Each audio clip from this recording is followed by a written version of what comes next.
प्रणम्य शिरसा देवं गौरीपुत्रं विनायकम् भक्तावासं स्मरे नित्यमायुष्कामार्थसिद्धये प्रथमं वक्रतुण्डं च एकदन्तं द्वितीयकं तृतीयं कृष्णपिङ्गाक्षं गजवक्त्रं चतुर्थकं लम्बोदरं पञ्चमं च षष्ठं विकटमेव च सप्तमं विघ्नराजं च धूम्रवर्णं तथाष्टमं नवमं फालचन्द्रं च दशमं तु विनायकम् एकादशं गणपतिं द्वादशं तु गजाननं द्वादशैतानि नामानि त्रिसन्ध्यं यः पठेन्नरः न च विघ्नभयं तस्य सर्वसिद्धिकरं परम्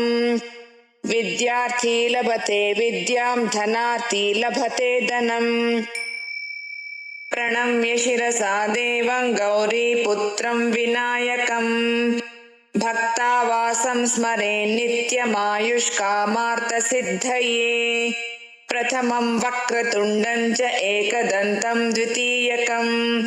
तृतीयं कृष्णपिङ्गाक्षं गजवक्त्रं चतुर्थकं लम्बोदरं पञ्चमं च षष्ठं विकटमेव च सप्तमं विघ्नराजं च धूम्रवर्णं तथाष्टमं नवमं फालचन्द्रं च दशमं तु विनायकम् एकादशं गणपतिं द्वादशं तु गजाननं द्वादशैतानि नामानि त्रिसन्ध्यं यः पठेन्नरः न च विघ्नभयं तस्य सर्वसिद्धिकरं परम् विद्यार्थी लभते विद्यां धनार्थी लभते धनम् प्रणम्य शिरसा देवं गौरीपुत्रं विनायकम् भक्तावासं स्मरे नित्यमायुष्कामार्थसिद्धये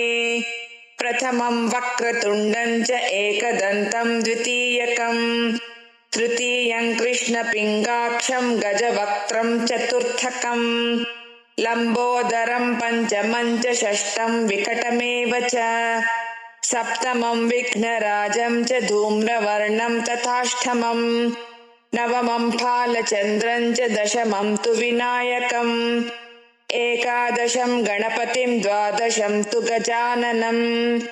द्वादशैतानि नामानि त्रिसन्ध्यं यः पठेन्नरः न च विघ्नभयं तस्य सर्वसिद्धिकरं परम् विद्यार्थी लभते विद्यां धनार्थी लभते धनम् इति श्रीगणेशद्वादशस्तोत्रं समाप्तम्।